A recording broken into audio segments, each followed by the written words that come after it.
আসসালামু আলাইকুম বন্ধুরা, welcome back to my channel queen Rupa sources blog চ্যানেলে আপনাদের সবাইকে স্বাগতম। আমি কুইন রূপা। এদের শুভ সকাল সবাইকে। সকাল সকাল ঘুম থেকে উঠে দেখো, আগের দিন স্নান করে যে কাপড় চোপড় রেখেছিল 2 বালতি আছে, ওগুলো সব কেচে নেব। তো ঘুম থেকে উঠে তো তোমার সাথে দেখা করতে চলে এলাম বন্ধুরা। সবাই কেমন আছো? আশা করছি সবাই ভালো আছে। আলহামদুলিল্লাহ আমিও ভালো আছি। তো আমার সকালে ঘুম থেকে উঠে তো তোমার সাথে দেখা করতে আবার আমি এখানে ম্যাগি ডিম দিয়ে বাজি করে নিয়েছি। তো ওটা আবার সস দিয়ে দিয়েছি উপরে। কেমন লাগছে বন্ধুরা অবশ্যই কমেন্টে জানাবেন। তো এভাবে তোমরা এভাবে বেজে খাবে। কিন্তু এই ম্যাগি রান্নাটা কিন্তু আমি একটু অন্যরকম ডিফিকাল্টভাবে কিন্তু রান্না করেছি। রান্না করার প্রসেসটা হয়তো দেখাতে পারিনি। ওটাকে বেজে নিয়েছি, কোনো সিদ্ধ করিনি, এমনিতেই সিদ্ধ করে নিয়েছি। তো আজকে আমার রেসিপিটা হলো গিয়ে বন্ধুরা, প্রথম থেকে আমি দেখাতে পারলাম না বন্ধুরা, তো আমি দুঃখিত। তো আমি এখানে কি রান্না করতে নিয়েছি দেখো বন্ধুরা, পটল আলু তো এখানে বেজে নিয়েছি। তো আমার ভাজা কমপ্লিট হয়ে গেছে। মাছ এবং পটল এগুলি আগে ভাজা কমপ্লিট হয়ে গেছে। তো এখন আমি আবার ওই কড়াইটার মধ্যে আমি আবার তেল দিয়ে দিয়েছি ওখানে। তো এখানে আবার আমি পেঁয়াজ কুচি দিয়ে দিলাম। কড়াইয়ের তেল গরম হয়ে গেছে। তো একে একে যা যা উপকরণ যা যা মশলা লাগে তার সবগুলো আমি এখানে পরিমাণ মতো একটু একটু করে এড করে নেব। তো আমি এখানে পেঁয়াজ ও রসুন যে পেস্ট করা ছিল ওটা দিয়ে দিলাম।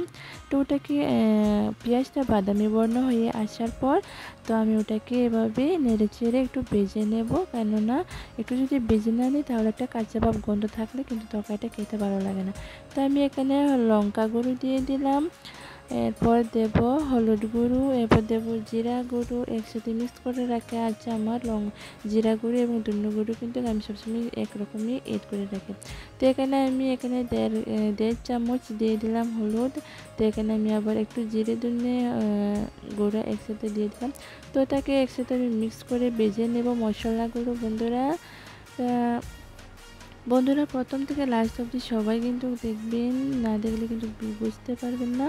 তো আমার মশলা কিন্তু মোটামুটি ভাজা হয়ে এসেছে, একটু লেগে যাচ্ছিলো, তার জন্য আমি কী করলাম, একটুখানি জল দিয়ে ওটাকে একটু মশলাটা কষিয়ে নেব। কষিয়ে নেওয়ার পর এরপর তো একটুখানি যে সময় তেল ছাড়বে তখনই আমি আমার যে ভেজে রাখা পটল আলু ওটা আমি দিয়ে দেবো। তো দেখো এখানে তেল ছেড়ে দিয়েছে, দেখো তেল এসে গেছে, মশলা থেকে তেল বের হয়ে গেছে। তো এখানে আমি ভেজে রাখা পটল আলু এখন অ্যাড করে দেব। মশলাটা দিয়ে এটাকে আমি কষিয়ে নেব। তো একে একে এভাবে আমি আমার হাতা দিয়ে আমি এটাকে দিয়ে দিচ্ছি।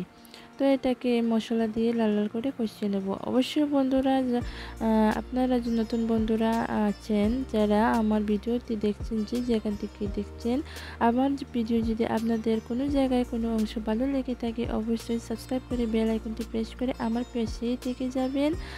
আর আপনাদের পাশে বা কাছের যে পাশের বন্ধুগুলো আছে অবশ্যই আপুর এই দিদির ভিডিওটা অবশ্যই শেয়ার করে দিবেন। শেয়ার করলে অবশ্যই আর কমেন্ট করে জানাতে ভুলবেন না কেমন হচ্ছে আমার ভিডিও বা আমার ব্লগগুলো, রান্নার টিপসগুলো অবশ্যই আপনারা কমেন্টে জানাতে ভুলবেন না বন্ধুরা। আপনাদের এই একটা কমেন্টে কিন্তু আমি অনেক বড় উৎসাহিত হয়ে আপনাদের সুন্দর সুন্দর কমেন্ট করে কিন্তু আমি অনেক আনন্দিত হই। তো আমার এখানে মশলা দিয়ে কষানো কমপ্লিট হয়ে গেছে বন্ধুরা। তো এখন আমি একটু জল অ্যাড করে দিচ্ছি। তো জলটাকে যে সময় ফুটফুটে উঠবে তখনই কিন্তু আমি মাছ দেব। তো এখানে আমার কিন্তু ফুটফুটে উঠে গেছে, আমার তরকারি যে গটগটে উঠে গেছে। আমি এক এক করে মাছ অ্যাড করে দিচ্ছি বন্ধুরা। মাছটা হলো গিয়ে কাতলা মাছ আর পটল আলু দিয়ে পাতলা ঝাল। আর হ্যাঁ বন্ধুরা, অবশ্যই